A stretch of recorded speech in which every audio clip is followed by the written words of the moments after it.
Hoy vamos a hablar de cables submarinos. ¿Cables submarinos? Sí, hay cables debajo del océano que nos permiten conectar cualquier parte del mundo a través de Internet. La información viaja en forma de impulsos de luz a través de los pelos de fibra óptica y luego se la codifica de manera binaria, es decir, en ceros y unos. ¿Por qué decimos pelos? Porque efectivamente la fibra óptica tiene el tamaño de un pelito. Es por eso que los cables submarinos poseen muchas capas que las protegen de la humedad, de las temperaturas y cualquier daño que puedan sufrir debajo del mar. En un extremo del cable hay una placa que envía los impulsos lumínicos y en otro una receptora que los decodifica en un código binario. La fibra óptica transporta video, audio y datos. ¿Cómo se instalan estos cables?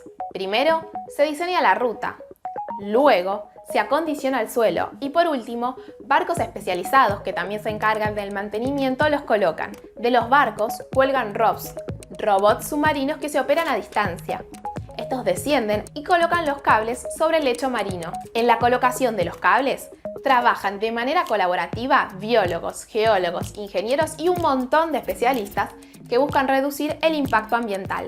Ahora que ya conocemos cómo funcionan estos cables, la pregunta es, ¿desde cuándo existirán? Desde hace casi 170 años. Repasemos un poco de su historia. El primer cable se tendió en 1852 debajo del Canal de la Mancha. Era de cobre y para comunicación telegráfica. Comunicaba Francia con el Reino Unido. Luego, la red se expandió siguiendo la ruta de los barcos.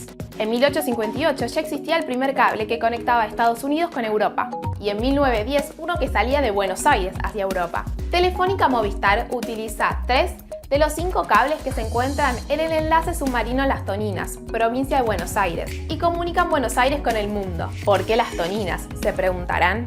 Porque a diferencia del Río de la Plata, cuyo suelo es barroso, en Las Toninas no hay rocas que puedan dañar los cables, el suelo es arenoso.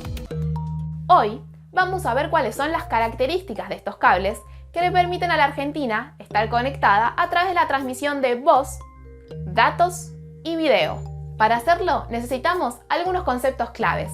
Primero, fibra óptica y cables submarinos, por supuesto, el medio en donde se transmite la información. Y después, la capacidad de transmisión, que se mide en gigabytes o terabytes. Veamos cable por cable. El primero es el más antiguo, el Unisur. Es el primer cable de la región en tener la tecnología de la fibra óptica, en 1995. A través de la transmisión de voz conecta Uruguay con Argentina, desde Maldonado hacia Las Toninas. Su capacidad potencial es de 2 terabytes por segundo y su longitud aproximada de 260 kilómetros. El segundo cable es el Atlantis 2, que es una conexión transatlántica. ¿Cómo? Primero, de Las Toninas va hacia Fortaleza, Brasil. Ahí cruza el Atlántico hacia Cabo Verde y sigue hasta Senegal, España y Portugal. Este cable transmite datos y es la puerta de entrada de las telecomunicaciones a 2 continentes, Europa y África. Es del año 2000. Su longitud es de aproximadamente 8.500 kilómetros y su capacidad potencial de 1 terabyte por segundo. El tercer cable es el SAM-1, el más nuevo que transmite datos. Su recorrido va desde Las Toninas hasta Valparaíso, en Chile. En el medio une un montón de países y va dibujando un anillo. Tiene 15 estaciones que unen Chile, Perú, Colombia, Ecuador, Guatemala, Estados Unidos, Puerto Rico, Brasil y Argentina. ¿Qué longitud tendrá este cable para conectar tantos puntos? Su longitud es de 25.000 kilómetros, lo que serían más o menos 83 viajes desde Buenos Aires a Rosario, en provincia de Santa Fe, y su capacidad es de 20 terabytes por segundo, que equivale a mandar más o menos 40 millones de canciones en un segundo. Si este cable se rompiera en el Océano Atlántico, ¿nuestro país seguiría conectado? Sí, porque además de las conexiones submarinas que forman un anillo, hay conexiones por tierra. En la provincia de Mendoza, en la localidad de Las Cuevas y en el Paso de las Carretas, hay 2 rutas de cables de fibra óptica que nos conectan con Valparaíso, Chile. Hoy vamos a hablar de servidores, que son los que almacenan toda la información que circula en Internet. Para hacerlo, necesitamos algunos conceptos claves como Internet, protocolo, direcciones IP, data center y servidores. ¿Se puede definir el concepto de Internet? Una manera de hacerlo es decir que Internet es una gran red, tan grande que se la conoce como la red de redes. Todas esas redes tienen normas y protocolos en común, que se los conoce con la sigla TCP/IP. ¿Y para qué sirven? Para que todos los dispositivos conectados a Internet puedan recibir y transmitir información.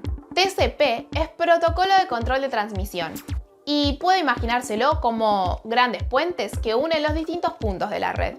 IP, protocolo de Internet, es lo que envía la información por esos puentes. ¿Cómo se sabe hacia dónde enviar la información?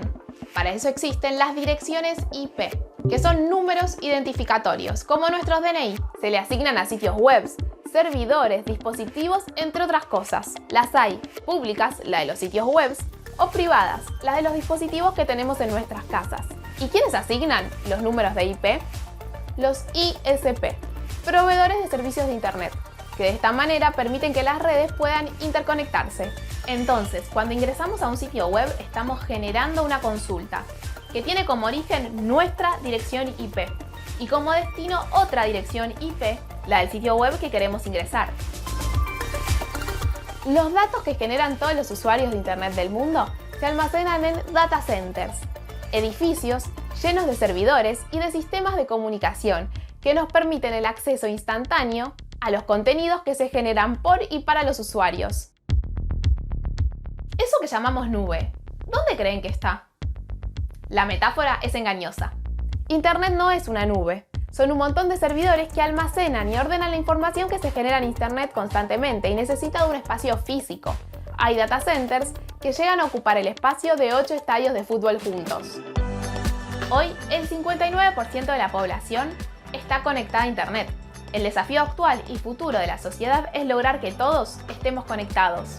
Hoy vamos a ver el recorrido físico, aunque simplificado, de la información cuando navegamos en Internet. Para eso necesitamos algunos conceptos claves que son navegador, proveedor de servicio de Internet, central core, data center y direcciones IP.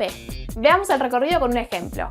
Julia está en su casa utilizando su computadora conectada al Wi-Fi y quiere leer las noticias del diario de su ciudad.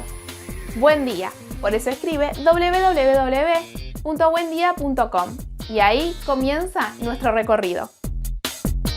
Primer paso, el navegador le envía una solicitud de acceso al ISP, proveedor de servicios de Internet de Julia, en este caso Movistar.